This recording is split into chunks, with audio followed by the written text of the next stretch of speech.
El último día, la película nos dejó el alma contrita. Hoy, en cambio, es una película que nos la va a expander. Es una película, se pueden decir muchas cosas de ella, pero es una fábula, es una sátira, es una obra maestra del cine. Tengo que decir, confieso, que no soy parcial. A mí me fascina esta película y solo puedo decir cosas buenas de ella. Pero es una película distinta. Una película del año 35, un año convulso en Europa, donde había mucho ruido de sables. Estamos pensando en tropas que se mandan a Visinia por parte de Italia, problemas militares en Grecia, en Portugal, no decimos nada de la Alemania que se está armando hasta los dientes. Un momento convulso. Le costó 10 años conseguir al director, Jacques Feyder, poder producir esta película. En aquella época se pensaba, en Europa al menos, que no era del gusto del público los dramas históricos o las cuestiones ambientadas en épocas pretéritas. Pero al final lo consiguió. Lo consigue basándose en un relato corto de un amigo suyo, Charles Spack, pero en estos 10 años le mete mucha carga de profundidad. Le hace muchos cambios al relato y convierte eso en otra cosa diferente. Es una película redonda. Toda ella es perfecta. Estamos hablando de una dirección impresionante. Se pueden destacar muchos aspectos, pero voy a destacar un par de ellos únicamente, si me perdonáis. Uno, la dirección artística, insuperable. Nada que ver con estas direcciones artísticas del Hollywood, donde le ponen cuernos a los vikingos o visten a las romanas con unos ropajes que nunca llevaron. Aquí estamos hablando de una fidelidad histórica impresionante. Una recreación de un pueblo inventado, pero perfectamente podría haber sido real, de Flandes, en el año 1616. Por cierto, hay una, dentro de que es todo muy fiel, hay un fallo histórico relevante. A ver quién lo capta y después lo podemos... ya lo recuerda, ¿no? Bueno, el dirección artística, les decía, una dirección artística, bueno, insuperable. El director artístico es muy bueno, pero es que además tiene el apoyo de un ayudante que luego trabajó con Billy Wilder. O sea, una cosa increíble. ¿Y en qué se basan para hacer una recreación de época y vestuarios y demás? Bueno, se basan primero en los exteriores en Brujas y crearon unos estudios especiales en París de una fidelidad increíble. Y todo eso basándose en los cuadros de los pintores de la escuela flamenca que eran muy del gusto del director. Hablamos de Bruegel, hablamos de Vermeer, de Hans. Entonces veremos auténticos cuadros con una fidelidad impresionante. La película se estrena en el 35 con unos, en fin, desigual suerte según dónde se hace. Tiene unas críticas oficiales impresionantemente buenas. Tiene los mejores premios del momento. El mejor premio de Japón a la película extranjera. En Estados Unidos también, en los críticos de Nueva York. Pensad que...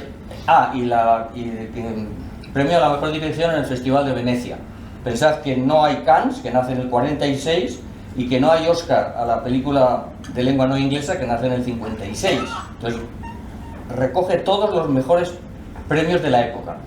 La proyección en las salas ya es otra película, porque el director, siendo de origen belga, aunque luego de francés de adopción, porque se fue allí a los 25 años a intentarlo, ¿no? Primero como actor. De hecho, el nombre que tiene no es un nombre original, es un nombre artístico. No se llamaba Jacques Feyder, es un nombre artístico que usa como actor. En aquella época no era inusual que los directores hubieran comenzado primero siendo actores. Bueno, pues decía, cuando se estrena, en Francia es catalogada como filogermánica. Luego podemos hablar en el coloquio sobre esta cuestión, si os parece o no os parece. En Bélgica, país de origen del director, bueno, cines que son quemados, policía interviniendo, destrozos en butacas, o sea, el público la aceptó muy mal, porque ridiculizaba, según ellos, a los belgas. En España se estrena en el 36, apenas da tiempo a darse a conocer, luego lógicamente es prohibida por el franquismo, y la siguiente vez que se pone en España es en el año 1968, y luego en los 80 empieza a darse a conocer un poquito, pero sigue siendo una película que no todo el mundo ha visto, cuando es una joya increíble del cine. El director, Jacques Feyder, es de origen aristocrático, belga como hemos dicho, que se traslada a París. Se inscribe, es uno de los fundadores realmente de lo que se llama la corriente del realismo poético, y eso hace que la película quede en el cajón del olvido de la historia, porque los cayeristas franceses no eran muy dados a darle protagonismo al realismo poético y lo ocultan, ¿vale? Hasta que se recupera, digamos, en los años 80 y 90. En fin, los personajes de la película están trazados con una fuerza y una inteligencia exquisitas, porque la película son muchas cosas, ¿no? Trata sobre el antibelicismo, es una sátira social, se mete contra los burgueses, contra la iglesia, contra todo. Una cosa muy, muy excepcional es que deja bien a los españoles, lo cual es raro de por sí, pero es mucho más raro de un francés, ¿no?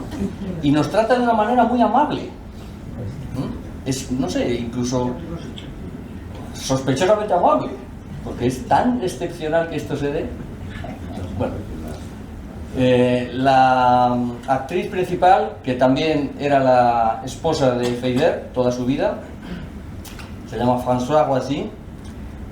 El papel es increíble el que hace, se come la pantalla cada vez que aparece.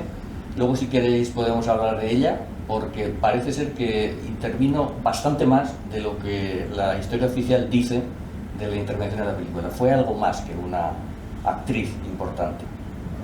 Bueno, luego, si queréis, hablamos algo más de la película y de los temas que nos propone la película, porque la película se puede calificar de farsa, sí, pero también es antibelicista, también es feminista, pero feminista de verdad, también es que tiene hasta la inteligencia y elegancia de tratar con una sutileza enorme la homosexualidad, que en la época, ojo,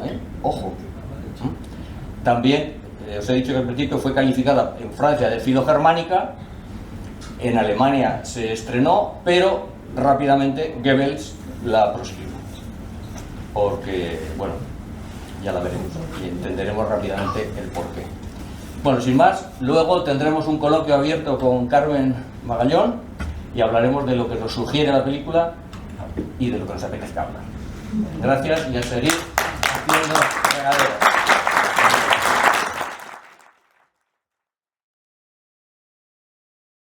Es que me ha parecido desde el principio, pero divertidísima, inteligente, todo lo que has dicho ha sido tal cual, ¿no? Me alegro mucho. Esto, en los años 30 en España, a este tipo de situaciones se usaba un adjetivo que ahora no se usa, se llama desopilante. Sería algo así como desternillante, ese tipo de humor que lo impregnaba todo. Es una película desopilante, como hubiera dicho Miguel Miura o esta gente. Esta con mucho es la mejor película del director, pero con mucho. Y no es porque hiciera pocas, porque yo le he contado 45 películas. Y eso que la Primera Guerra Mundial le obligó a dejar de hacer cine durante unos cuantos años. Pero vamos, es que en aquella época, por ejemplo, en el año 35, año de esta película, hizo 3. Por ejemplo.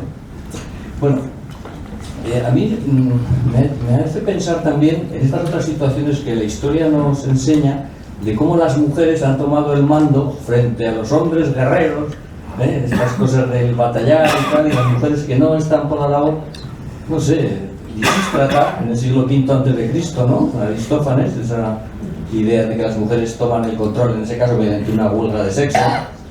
Pero hay más ejemplos en la historia, ¿no? Que tú conozcas. sí, realmente, bueno, en la película se ve, ¿no? Como esa capacidad de transformar una situación, ¿no? Más inteligente, más divertida, más civilizada. Pues sí, ha habido momentos, ¿no? Pues fijaros, esto que voy a decir es así tal como me lo transmitieron, pero mis abuelas que vivían en una torre, o sea, no me remito a la historia, voy a mi historia cercana, en una torre cercana, bueno, de Alcañiz, yo soy de Alcañiz, entonces 4 kilómetros, pues siempre se contaba, yo era pequeñita, aparte de historias tremendas de la guerra, pero contaron que en la torre de mis abuelos primero estuvieron pues los republicanos, o sea, y cuando llegaron los otros, los de Franco, llegaron los italianos. Entonces, a los que se fueron, mi abuela y mis tías les prepararon tortilla de patata para que se fueran. Y cuando llegaron los italianos, los recibieron con una chocolatada. Y entonces, claro, a mí me parecía que mis abuelas tenían como estas mujeres, ¿no?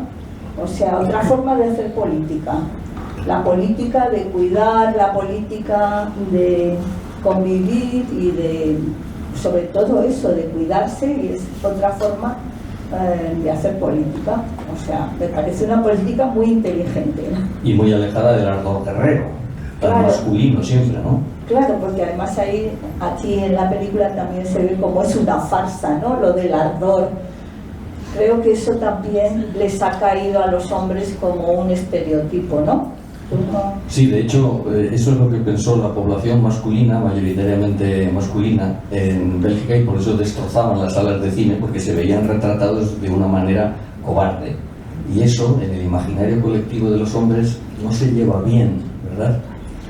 Sí, claro, es que a los hombres también esa obligación por la socialización, a tener que demostrar, tener que hacerse los más fuertes, los más machos, también eso pesa, ¿no? Eso debe pesar. Pesa. Mucho, mucho, que lo dice un insumiso. Pesó tanto que estoy a punto de ir a presidio militar en aquella época, 5 años nada menos. Sí, sí. Pero otra cosa me hubiera parecido imposible de llevar en mi conciencia. Pues no sé cómo habrá salido, pero nosotros al hijo que tenemos, decíamos, si estás en un bar y hay una pelea, tú no tienes que demostrar nada, tú márchate. O sea, y es que eso es lo que se ve aquí, ¿no? Como las mujeres, una manera de pensar, bueno, han estado excluidas del poder, de ese poder dominador, y eso genera una forma de pensar que es distinta, sobre todo en la historia. Ahora, desgraciadamente, creo que la estamos perdiendo un poco, porque podemos ser un hombre más, y cuando somos un hombre más repetimos todas las tonterías que se han transmitido al estereotipo de hombre macho, claro. Bueno, de hecho el director todo esto lo cuenta en una sola frase: son intereses superiores que vosotras no entendéis. Es verdad, es verdad. Y luego le dan la vuelta: son intereses superiores que vosotros no entendéis, ¿no? Sí. Y además luego al final también cuando le concede al marido pues toda la gloria, me recordaba también a Virginia Woolf, a Virginia cuando dice: las mujeres hemos sido los espejos donde los hombres se ven del tamaño doble del natural. O sea, es para, ¿no? Así, es muy divertida, realmente. Por dar un poco pie al público, ¿quién ha detectado ese error? Sí. He visto una maletita con cerraduras de la época moderna, así de pequeñas. Ah, pues ese no lo habíamos captado nosotros. Sí, esas Habla de unas cerraduras modernas. Modernas de los años, esas que llevan de papelín. Wow. Maleta de esas. Y digo, pues no pinta nada de ahí, pero bueno. Yo tampoco. Allá tiene ¿No alguien. funciona el micro? No, que si no hablas por el micro no se hablaba. Te refieres al público. Vale. Pues esto no lo había yo encontrado Estaba en una mesa aquí a este lado, Ya, ya, ya. no abierta y tenía ahí perfumes y cosas. ¿No tenéis Ya. un micro por aquí? ¿O había un micro? Y alguien ha encontrado esa que es una irregularidad histórica. Allá al final la he encontrado. Al final, al fondo de la izquierda. O sea, Es pues que lo las que irregularidades como una históricas se charlotada. distribuyen por la sala. Estoy viendo a Mari Carmen que No, se pero está moviendo. hay una imprecisión histórica de fechas y de personaje. ¿No lo habéis captado? Yo de Charlotte, sí. Ha dicho Charlotte. No, bueno, que bebe mucho del cine mudo y del expresionismo alemán, evidentemente. Pero hay una imprecisión histórica, un hecho. El conde duque de Olivares, que, en fin, no era el valido de Felipe III en ese momento, fue posterior, fue de Felipe IV. O sea, el conde duque de Olivares es posterior. En aquella época el valido, el que hubiera hecho las veces el conde duque de Olivares, era el duque de Lerma. Esta es otra cosa, porque un ejemplo de corrupto inmobiliario en España impresionante. Se llevó la capital a Valladolid solamente para alquilarles todos los inmuebles que él tenía allí comprados previamente. Una cosa escandalosa, vamos, digno de un español de los de orden y de bien. O sea que tú la historia la llevas genial, ¿eh? Bueno, es que es un dato muy claro. Lo que pasa es que no se sabe, porque Freire cuando le preguntaron nunca lo explicó bien, siempre se salía por la tangente, si lo hizo de propósito o no. Es posible que lo hiciera de propósito y que no sea una imprecisión, o sea, un error, porque ya sabéis que en los Países Bajos, esto está ambientado en la guerra de Flandes, la guerra de los 80 años, la guerra de Flandes, y en los Países Bajos, desde la llegada de los tercios españoles, el conde duque de Olivares es un personaje que figura actualmente y es el malo para los niños cuando se portan mal. Entonces, a lo mejor lo hizo por seguir un poco esta tradición, y aunque él sabía, que no lo sé exactamente porque él nunca lo dijo, él decía, cuando le preguntaban que por qué había puesto a los belgas como cobardes, siendo él belga, pues él decía, yo no los he puesto como cobardes, yo he pretendido hacer una farsa de todo y de todos, ni de los belgas, ni de mí, ni de mi familia, ni de nadie, o sea, y el que no entienda la risa, pues es que no me ha entendido ni a mí ni a la película. También decía otra cosa de los tercios españoles, que en aquella época se decía que habían conquistado todas las 17 provincias de Flandes, y él decía, no, Flandes conquistó a los españoles. Lo que a mí me ha parecido que decían Pedro de Guzmán. Si es que se llamaba así, el conde duque de Olivares se llamaba Pedro de Guzmán. Bueno, tenía un nombre larguísimo, entre ellos Pedro de Guzmán, pero vamos, era como un chorizo de no sé, 8 o 10 nombres. Pero, y además los hombres de Flandes pues me han parecido no cobardes, sino nuevo modelo de masculinidad, ¿no? Sí, bueno, en aquella época esos conceptos no se llevaban mucho y fueron tildados de cobardes. Ah, claro. Y además, como estamos hablando del año 35, se está preparando, se veía en el horizonte, la invasión por parte de la Alemania expansionista.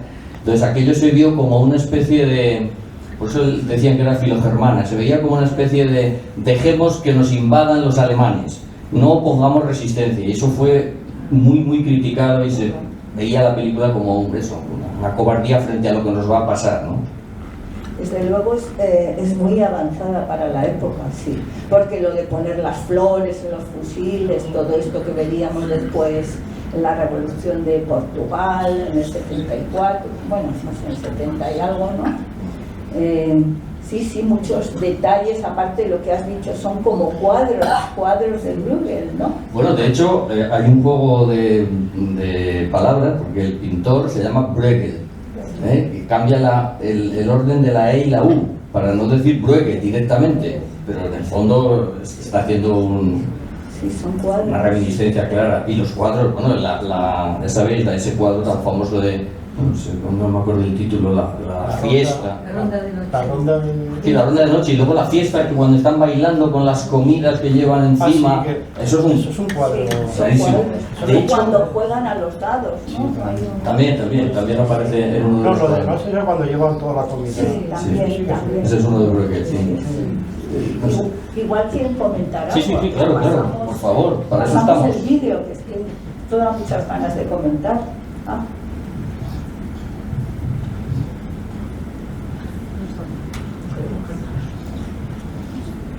Yo lo que veo que las vestimentas eran así. Lo que veo que las vestimentas eran muy anchas en esa época, ¿o qué? No sé. Culones. Y parecían pequeñitos, ¿no? Parece que eran así, sí, claro. Eran más anchos. Bueno, las de los burgueses, el pueblo llano no vestía así, claro. Venga, chicas, la verdad es que las mujeres aparecen con una decisión y con una capacidad de mando. La mujer del alcalde es genial, ¿eh? Sí, la mujer del alcalde, que hay quien dice que tuvo bastante que ver en la película, más allá de ser una actriz impresionante, y también ser premiada por ello en algunos festivales, pero después, a los años, escribieron juntos y ahí aparecía ya ella como escritora, porque también era escritora. También tiene un nombre artístico, no se llamaba algo así en el original. Y después escribieron algunos libros y ya aparecía ella también junto a su marido. Pero aquí también parece ser que debió de tener bastante que decir durante la película. Había trabajado también como asistente de dirección, era actriz, era guionista, era escritora, bueno, polifacética, sí, pero el personaje lo borda absolutamente, ¿eh? Sí, porque organiza muy bien y es decidida, inteligente, y luego además yo creo que salvo las escenas esas que son como un sueño, ¿no? Que parece lo que van a hacer los españoles, luego es muy delicada, ¿no? O sea, que bueno, se ligan todos con todos, pero no hay escenas. Eso que dices que es el sueño que tiene, la premonición, el sueño de la premonición, es lo único que rompe la línea, el argumento lineal, porque la película es lineal totalmente, salvo eso, que rompe un poco, pero viene muy bien metido. Sí. Y de ahí viene también, bueno, no de la película, pero sí de la época, esa frase, esa expresión, mejor dicho, que se sigue usando hoy en día, incluso en el mundo del fútbol, que es la furia española. Viene de esto, que no era precisamente positivo. Bueno, y es que está lleno de detalles, ¿no? O sea, son estas cosas que se quedan, estos diálogos que se quedan grabados, ¿no? Y luego lo de reírse de Erasmo de Rotterdam poniéndolo al estilo del verano, es que es una cosa impresionante, que no sabes si es un halago a Erasmo o una crítica, pero en cualquier caso es genial. Sí. Y el canónigo, el clérigo, es que... Bueno, el dominico, ejemplo de todos los excesos y va provocando la austeridad. Claro, o sea, dinero, gula y... todos los excesos. Pero él dice que hay que ser parco. Bueno. Sí. Y cuando cuenta las cosas de la Inquisición, oh, eso es increíble, ¿no? Que la untan de miel y un macho cabrío con su lengua áspera. Eso es... La verdad. Tiene muchas lecturas eso, ¿eh? No precisamente de tortura, solo. El guionista no recibió ningún premio. No, bueno, en aquellas épocas los festivales daban menos premios que ahora, entonces daban al director, daban a la película. Fue curioso porque en el gran festival de la época, del año 35, era en Europa, era el festival de Venecia. En el festival de Venecia la película arrasó, pero la mano de Mussolini se dejó notar e impidió que le dieran el primer premio, o sea, la Copa Volpi creo que lo llamaban. Y entonces se tuvieron que conformar con el premio al mejor director, porque Mussolini vio que aquello de Ardor Guerrero, que andaba en esa época con esas cosas, pues no le cuadraba mucho. Claro. Más allá de que le habían plantado también a uno de los soldados del tercio, que era del Piamonte. Porque no sé si este detalle también, o sea, los tercios españoles y no había ni un solo español. Es verdad. Bueno, los mandos únicamente, claro. Pero ahí están, jugando al ajedrez, hablando de sus cosas, enseñando a comer con el tenedor, en fin. Sí, se ve como los mercenarios, ¿no? Unos que venían de aquí, de allá, ¿y dónde vais? Eso del patriotismo queda por los suelos. No, a mí donde me paguen, ¿no? Eso también fue muy, muy criticado, porque se decía que era una película antipatriota. Sí, claro. No solamente de cobardes, sino de antipatriotas. Sí. A mí, si me permitís, Sí. es muy completa toda la información que manejáis sobre la película. A mí me ha parecido también muy peculiar, ¿no? Esta historia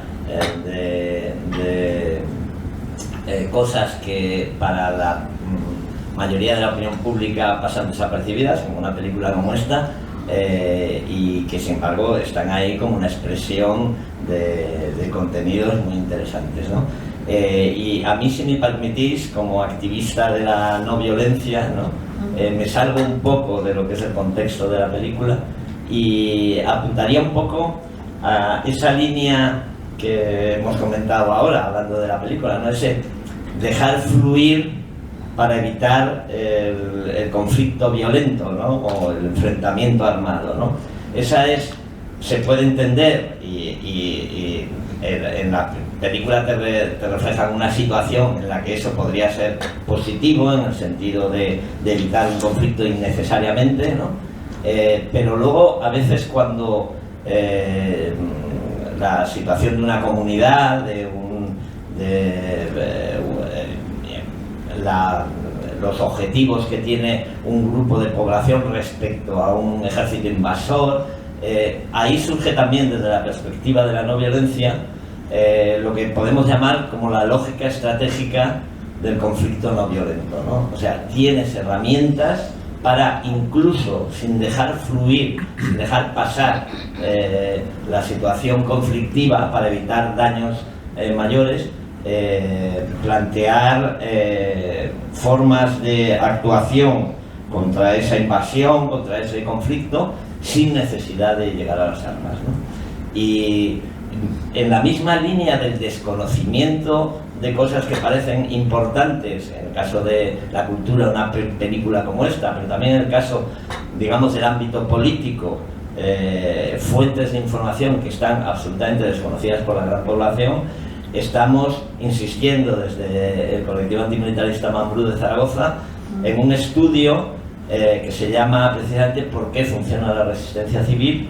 Y donde sorprendentemente en el año 2011 se publica, después de hacer un estudio durante un siglo de conflictos de tres tipos, que siempre me digo con ellos, que son los que se producen por un cambio de régimen interno, o un conflicto contra una ocupación extranjera, o por situaciones de secesión o de autodeterminación, ¿no? Con un estudio, digamos, escrupulosamente científico, ¿no? se analizaron una serie de conflictos que tenían que necesariamente cumplir una serie de parámetros para que se pudieran entender como objetivamente estudiables, 323 campañas de resistencia violenta y no violenta entre 1900 y 2006.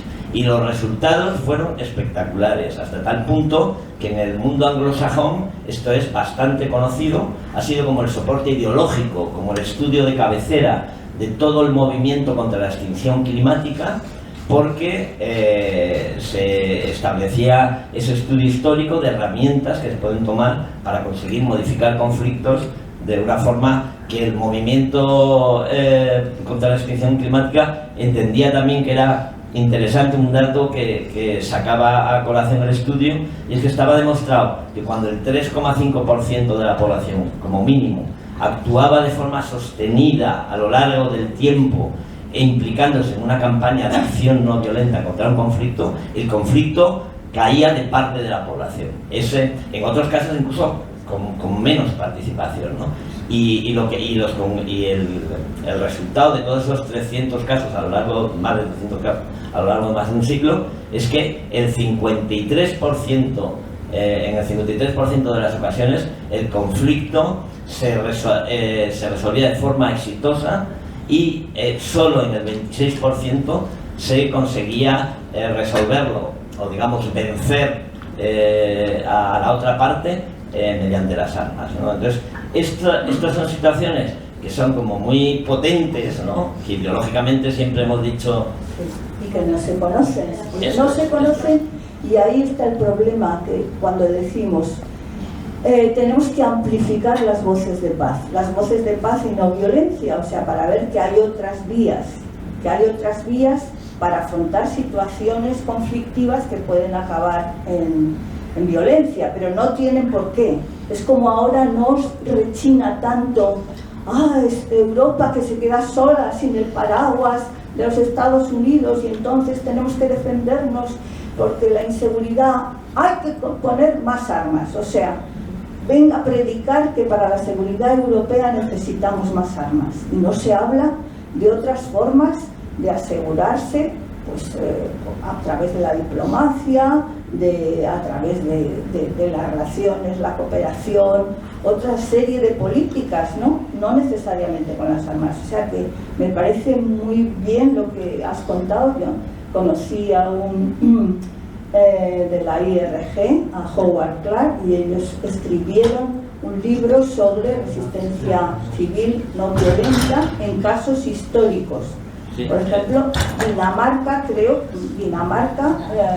frente a los nazis, lo que pasa es que yo no conozco bien a fondo el caso, pero frente a los nazis pues pasaron, les dejaron y luego pues hicieron una campaña de boicot, en fin, de resistencia civil, ¿no? O sea que eso es muy importante. Howard Clark, de hecho, antes de fallecer, participó colaboró con las autoras del estudio, que son Erika Chenoweth y María J. Stefan, y aparece mencionado en el estudio. Sí. Bueno, Dinamarca, importante, pero todavía más importante fue la resistencia en Noruega, donde obligaron a los nazis a llevar no sé cuantísimos miles de soldados para contener a la población desobediente, especialmente los maestros, ¿no? Sí, de todas estas situaciones en nuestra web, en mambrú.info, hemos ido rescatando, que se publicaron ya en los años 80, cuando el boletín de Mambrú se hacía a ciclo hostil, por así decirlo. Hemos publicado varias situaciones. Estamos publicando también partes del estudio de Erika y de María, y de hecho la semana que viene os pico un poco la curiosidad para que entréis en la web, porque vamos a publicar también una situación muy interesante que se dio de mujeres luchando contra el nazismo.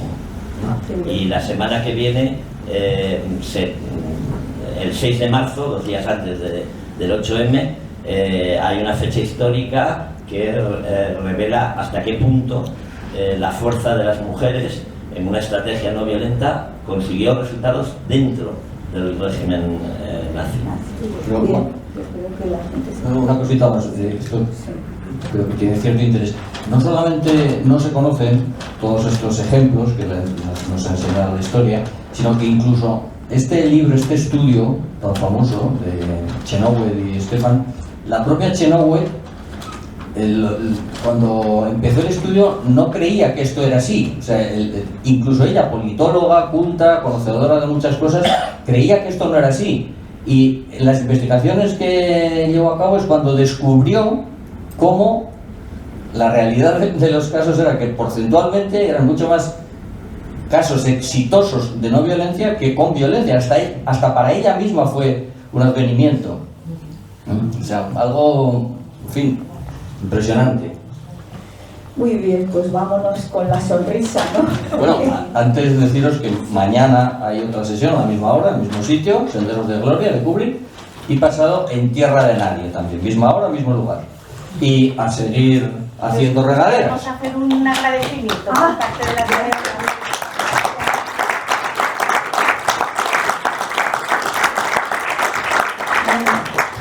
Gracias. Gracias. Eso que nos pasa muy bien.